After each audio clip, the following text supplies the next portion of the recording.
Hi friends, welcome back to our channel XYZ Brain. AP CBA 1 or formative assessment 1 సంబంధించి 7th class social studies question paper చూడండి. So ఈ video skip చేయకుండా end వరకు చూడండి. అలాగే రేపు జరగబోయే ఎగ్జామ్లో దీంట్లో నుంచి మనం కొన్ని అయితే ఎక్స్పెక్ట్ చేయొచ్చు. అండ్ ఇక్కడ చూడండి, మీకు మొత్తం 2 సెక్షన్లు అయితే ఉంటాయి. సెక్షన్ ఏలో మీకు 1 మార్క్ క్వశ్చన్స్ అంటే చూస్ ద కరెక్ట్ వన్ మొత్తం 10 ఉంటాయి. So each one carry 1 mark. ఇక్కడ చూసుకోండి, ప్రతి క్వశ్చన్ కూడా మీకు ఆన్సరు వీడియో చివరిలో అయితే ఇవ్వడం జరుగుతుంది. సో ఫస్ట్ క్వశ్చన్ అయితే బాగా చూసుకోండి అండ్ లాస్ట్లో ఆన్సర్ అయితే మీరు రాసుకొని వీటిని ఐడెంటిఫై చేసుకోవచ్చు. And stay tune and don't skip that video. And అలాగే మీకు ఇచ్చిన సిలబస్లో నుంచి దట్ మ్యాక్సిమం క్వశ్చన్స్ అన్నీ కూడా మీకు టెక్స్ట్ బుక్ మధ్యలోంచి వస్తాయి. సో క్వశ్చన్స్ అన్నీ కూడా టెక్స్ట్ బుక్ మధ్యలో చూస్తాయి కాబట్టి text book reading is very very important అనమాట. అలాగే వర్క్ బుక్ బిట్స్ అని కూడా బాగా ప్రాక్టీస్ చేయండి. So maximum work book bits కానీ టెక్స్ట్ బుక్ మధ్య నుంచి కానీ ఎక్కువ వచ్చే అవకాశం ఉంటుంది. అండ్ ఈ పేపర్ని ఎందుకు చదవాలంటే కనుక దీంట్లో నుంచి అన్నీ కాకపోయినా అట్లీస్ట్ కొన్ని ఎగ్జామ్కి వచ్చే అవకాశం ఉంది. ఎందుకంటే మీ టీచర్స్ కూడా మీకు చెప్తూ ఉంటారు ఆల్రెడీ ప్రీవియస్ పేపర్స్ని బాగా రెఫర్ చేయండి అనేసి. సో ఎందుకంటే మనకు ప్రీవియస్ పేపర్స్ నుంచి ఆల్మోస్ట్ ఒక 50% క్వశ్చన్ అయితే ఎక్స్పెక్ట్ చేయొచ్చు పక్కాగా. సో అందుకే ఇవన్నీ కూడా ప్రాక్టీస్ చేయండి. సో ఈ వీడియో చివరిలో అయితే మీకు కీ ఇవ్వడం జరుగుతుంది. And don't skip this video. And ఈ క్వశ్చన్స్ అన్నీ కూడా బాగా చూసుకోండి. అన్నీ కూడా సింపుల్గా ఉంటాయి క్వశ్చన్స్ అన్నీ కూడా. సో లైక్ మీరు ఓన్లీ క్వశ్చన్ చదివి ఆన్సర్ ఐడెంటిఫై చేయడమే చూస్ ద కరెక్ట్ వన్ లాగా. అంటే ఐ మీన్ ఆప్షన్స్లో బేస్డ్ ఆన్ పిక్చర్ బేస్డ్ అనమాట. So based on the diagram so they are asking some of the questions అనమాట. ఆ పిక్చర్ని గమనించాలి, దానికి సంబంధించి క్వశ్చన్స్ అయితే కింద రావడం జరుగుతుంది. అది చూడండి. 9th వన్ కూడా వర్షాధార అడవులు ఏటా ప్రమాదకర స్థాయిలో నరికివేయబడుతున్నాయి. కొందరు వ్యక్తులు అవి త్వరగా తిరిగి పెరుగుతాయని, ఇది సమస్య కాదని పేర్కొన్నారు. చెట్లు తిరిగి పెరిగినా నష్టం వాటిల్తుందని పర్యావరణవేత్తలు అంటున్నారు. సో దీనిపై మీ అభిప్రాయం ఎందుకు ఏంటి అనేది రాయాల్సి ఉంటుంది క్వశ్చన్ బట్టి. అండ్ ఇక్కడ చూడండి 10th వన్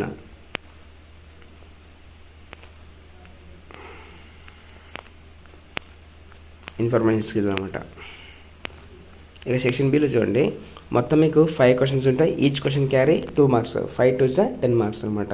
ఇక్కడ చూడండి, కింద వివిధ రకాల పర్యావరణ అంశాలు ఇవ్వబడ్డాయి. పరిశ్రమలు, మబ్బులు, లోయలు, పక్షులు, సరస్సులు, అడవులు, మానవులు. పై వాటిలో ఏ అంశాలు జీవావరణం కిందకి వస్తాయి, ఏ అంశాలు జీవావరణం కిందకి వస్తాయి రాసి ఉంటుంది. అండ్ తర్వాత 12th చూడండి, ప్రపంచంలోకెల్లా ఎత్తైన శిఖరం యొక్క చిత్రం ఇవ్వబడింది. సో ఏదో అక్కడ చూడండి, వాతావరణంలో ఏ పొరలో శిఖరం కనిపిస్తుంది ఎందుకు క్వశ్చన్ చూడండి. 13th వన్, కింద ఇవ్వబడిన వాక్యాలు వాస్తవానికి తప్పును గుర్తించి సరిచేసి వాక్యాలు రాయండి. సో ఇక్కడ తప్పు అయితే ఉందో దాన్ని సరిచేసి రాయమని చెప్పారు. అండ్ 14th వన్, పర్యావరణ వ్యవస్థపై అటవీ నిర్మూలన యొక్క ఫలితాలు రెండింటిని రాయండి. తర్వాత 15th వన్ చూడండి, మరణిస్తున్న నదులు మన పాపాలచే కొట్టుకుపోయాయి. timesofindia.com. సో ఎటువంటి పరిస్థితి ఎదుర్కొనేందుకు తీసుకోవాల్సిన 2 చర్యలను పేర్కొనండి. సో నదులు ఎండిపోతే ఎలాంటి పరిస్థితులు వస్తాయి, అటువంటి పరిస్థితులు ఎలా ఎదుర్కొంటాం అనేది మీరు రాసి ఉంటుంది. ఇక్కడ చూడండి చివరిలో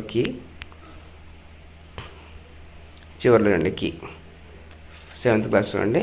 first D, second A, third D, 4th B, 5th A, 6th C, 7th D, 8th A, 9th B, 10th D, 11th one చూడండి. 11th వన్ ఫుల్ ఆన్సర్ ఇక్కడ. అండ్ 12th వన్ ఆన్సర్ చూడండి ఫుల్ ఆన్సరు. 13th ఆన్సర్ చూడండి. 14th answer అయితే చూసుకోండి. So ఈ answer అయితే మొత్తం చూసుకోండి. అండ్ లాస్ట్ ఒక ఆన్సర్ చూడండి 15th వన్ చూడండి ఇది.